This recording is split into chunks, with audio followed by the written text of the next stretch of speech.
الحمد لله نحمده ونستعينه ونستغفره ونؤمن به ونتوكل عليه ونعوذ بالله من شرور أنفسنا من يهده الله فلا مضل له ومن يضلله فلا هادي له وأشهد أن لا إله إلا الله وحده لا شريك له وأشهد أن سيدنا وسندنا ومولانا محمدا عبده ورسوله أما بعد فأعوذ بالله من الشيطان الرجيم بسم الله الرحمن الرحيم إنما أموالكم وأولادكم فتنة والله عنده أجر عظيم وقال الله تعالى في مقام آخر زين للناس حب الشهوات من النساء والبنين والقناطير المقنطرة من الذهب والفضة والخيل المسومة والأنعام والحرث ذلك متاع الحياة الدنيا والله عنده حسن الثواب صدق الله العظيم وصدق رسوله النبي الكريم ونحن على ذلك لمن الشاهدين والشاكرين والحمد لله رب العالمين. میرے دوستوں، ساتھیوں، بزرگوں، زندگی کے اندر ایک بہت ہی اہم رول، اہم مقصد جو آپ کی پوری حیات پر، پوری زندگی پر، پورے لائف سٹائل پر تبدیلی لاتا ہے،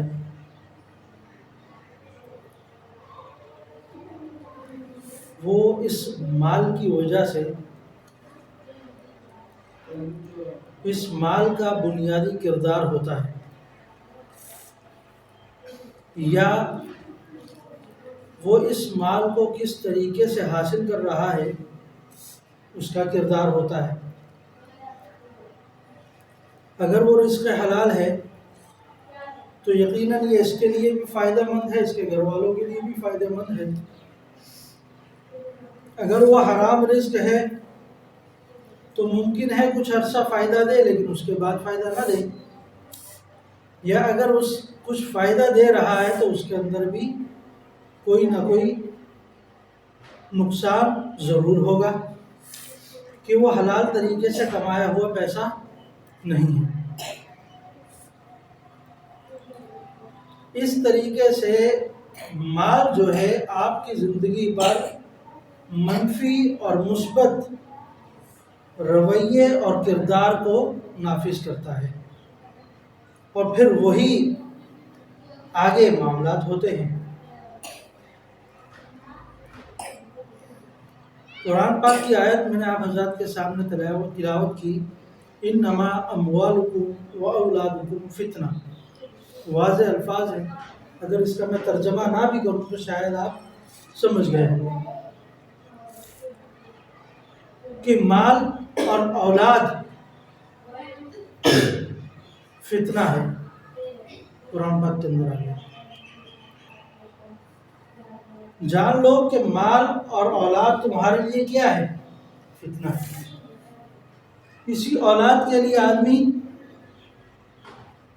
کوشش کرتا ہے کہ میں حرام بھی کما لوں لیکن ان کو تکلیف نہ ہو، ان کو پریشانی نہ ہو، میرے بچے اچھے سے اچھی جگہ پڑھ لیں، اس کے لیے مجھے کسی بھی طریقے سے کما کر لانا ہو میں اس کی کوشش کروں گا۔ اور آج وہ زمانہ آ چکا ہے، میری جیب میں پیسہ آنا چاہیے، وہ جیسے بھی آئے، مجھے اس سے کوئی سروکار نہیں ہے۔ میں حلال طریقے سے کما رہا ہوں تو اچھی بات ہے، لیکن اگر حرام طریقے سے میرے پاس آ رہا ہے تو اس پر بھی میں راضی ہوں۔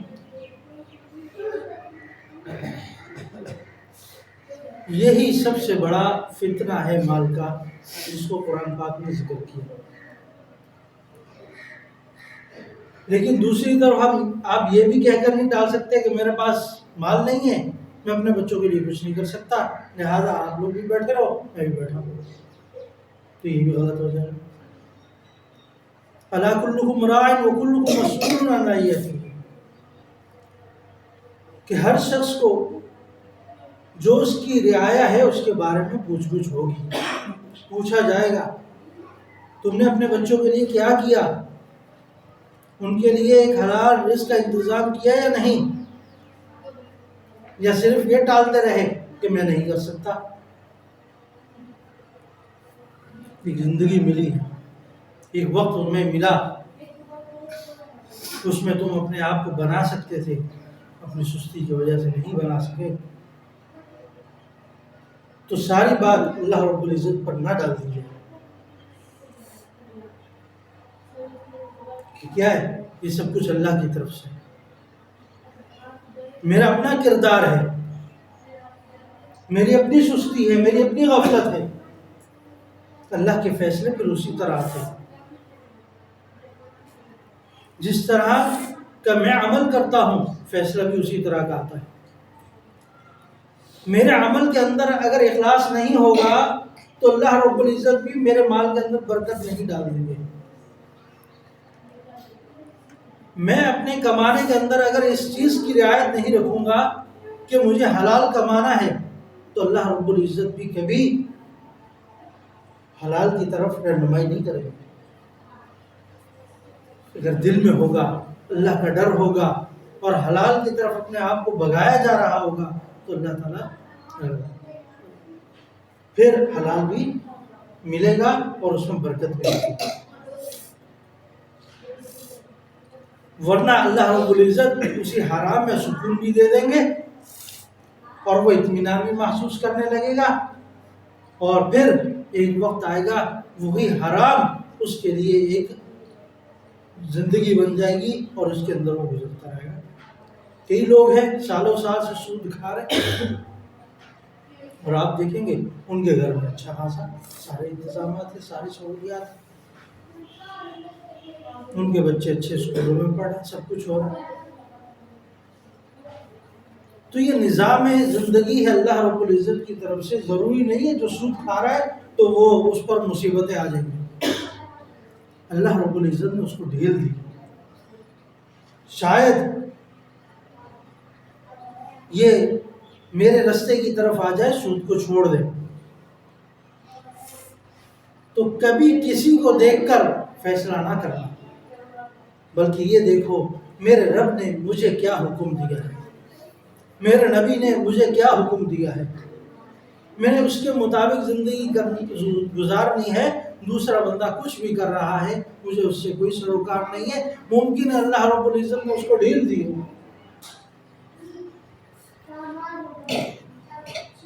اور عین وقت ہو وہ بغیر مسلمان دنیا سے چلا جائے،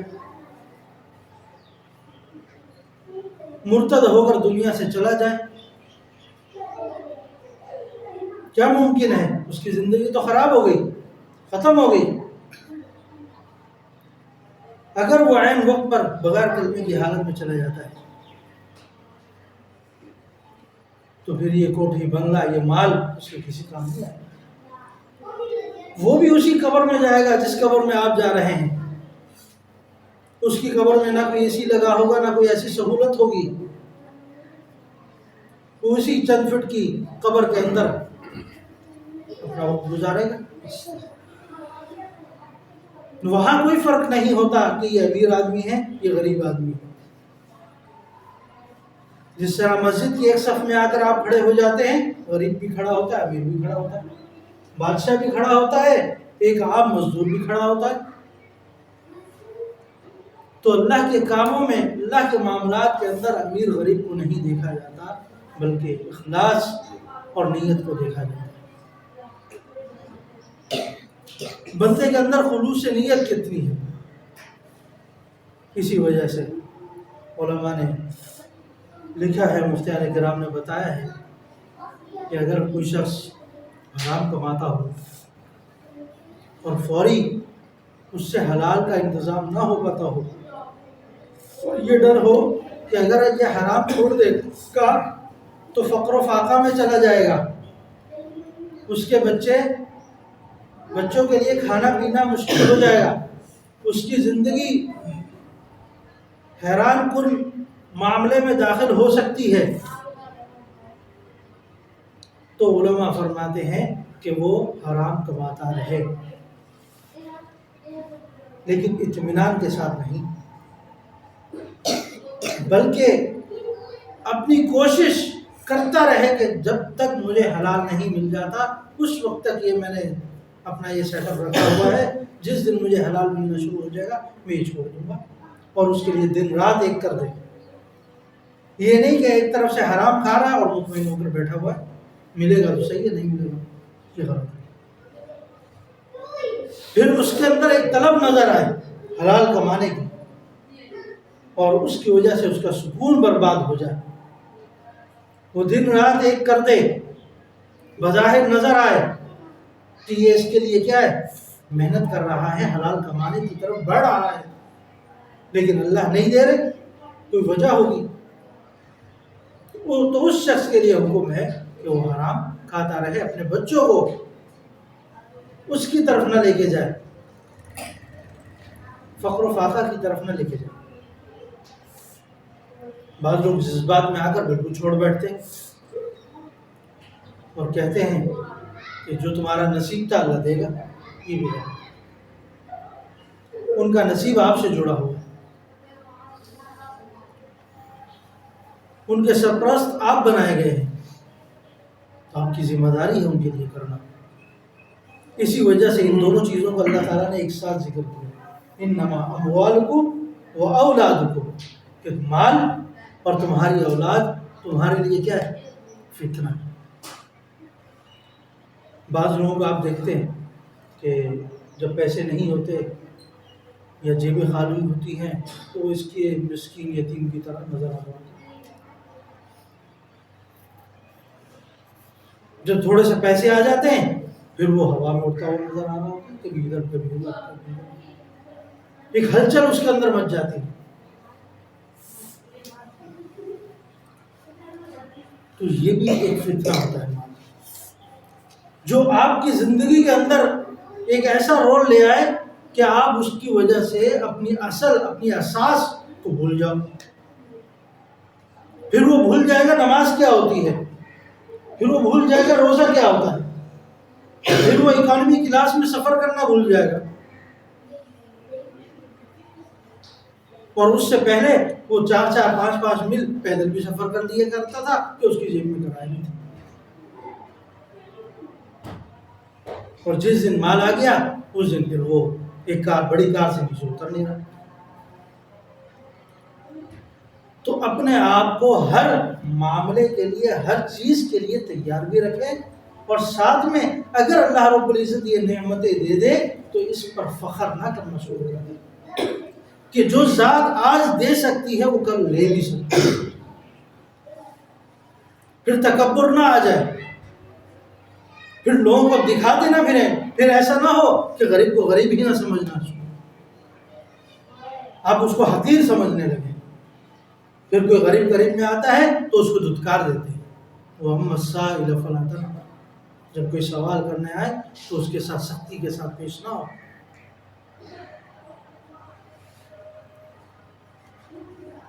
تو اس کو پھر سنا بھی دیتے۔ آپ کے سامنے کئی واقعات اس طرح کے آئے ہیں، تو یہ وہ علامات ہوتی ہیں جس کی وجہ سے اللہ رب العزت دوسروں کو دکھاتے ہیں کہ بھائی جب تمہارے پاس مال آ جائے تو اس طرح مت کرنا، اپنے ہوش و حواس کھو مت بیٹھنا، مال کی وجہ سے مجھے بھول مت جانا، مال کی وجہ سے غریبوں سے حقارت مت کرنا، مال کی وجہ سے اللہ رب العزت کے حکموں کو توڑنے مت لگ جانا، مال کی وجہ سے اسراف میں مت اتر آنا۔ قرآن پاک کی آیت ہے، کھاؤ پیو مگر اسراف نہ کرو، کھانے کا بھی حکم ہے، پینے کا بھی حکم ہے، لباس پہننے کا بھی حکم ہے، سواری رکھنے کا بھی حکم ہے، لیکن ایک اعتدال کے ساتھ، ایک کیٹیگری کے ساتھ، جتنی حدود ہے اس کے اندر رہ کر۔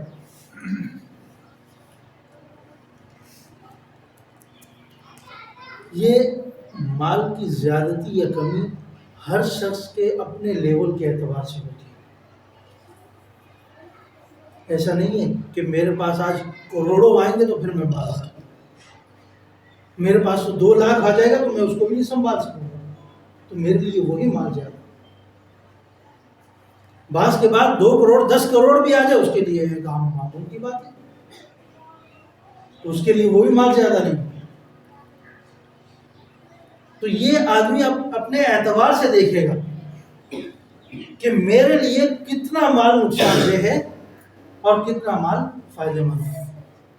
اور اگر مال زیادہ آ جائے بالکل طلب کرنی چاہیے. زُيِّنَ لِلنَّاسِ حُبُّ الشَّهَوَاتِ مِنَ النِّسَاءِ وَالْبَنِينَ وَالْقَنَاطِيرِ وَالْمُقَنطَرَةِ مِنَ الذَّهَبِ وَالْفِضَّةِ وَالْخَيْلِ الْمُسَوَّمَةِ وَالْأَنْعَامِ وَالْحَرْثِ. یہ قرآن پاک کی آیت ہے کہ اللہ تعالیٰ نے تمہارے دلوں میں لوگوں کے دلوں میں ایک ایسی چیزوں کی محبت ڈال دی ہے دنیاوی اعتبار سے. اس میں کون سی چیزیں آتی ہیں؟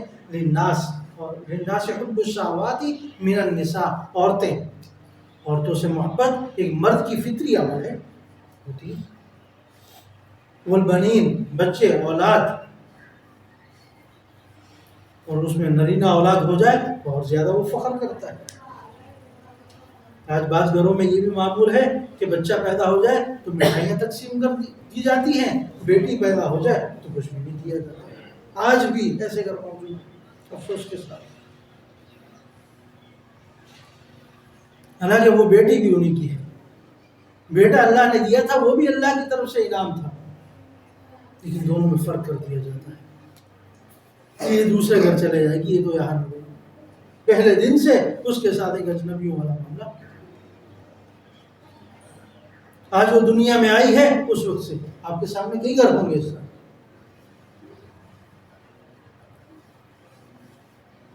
تو اس طرح فرق نہ کیا جائے. اگر اللہ رب العزت بیٹی دے رہے ہیں تو اس کا رزق بھی آپ کو دے گا. لن تنالوا البر حتى تنفقوا مما تحبون. جو کچھ اللہ نے تمہیں دیا ہے اس میں سے بہتر مال کو خرچ کرو. آج اپنے بچوں پر اپنا مال لگاؤ گے تو یہ تمہارے لیے عام باہر صدقہ کرنے سے زیادہ بہتر ہے کہ تم اپنے بچوں پر لگاؤ، بچوں پر خرچ کرو. کہ اتنی کنجوسی کی کیفیت میں آ جاتے ہیں کہ اپنے بچوں پر بھی نہیں لگاتے، اپنے گھر والوں پر بھی نہیں لگاتے. جس پر اللہ رب العزت نے ایک بڑا اجر دیا ہے اس سے بھی غافل ہو گئے. والقناطیر المقنطرۃ من الذهب والفضہ، سونا چاندی، اس کے اندر اللہ رب العزت نے ایک محبت سے ڈال دی ہے کہ آدمی کی توجہ اس کی طرف جاتی ہے. سونا بھی رکھتے ہیں، چاندی بھی رکھتے ہیں اپنے پاس، ایک پیسہ ہے، ایک دولت ہے، ایک مال ہے. والخیل المسومۃ والانعام والحرث، گھوڑے ہو گئے. آج کل تو یہ نظام نہیں، گاڑیاں کہہ سکتے ہیں آپ. گھوڑے ہو گئے.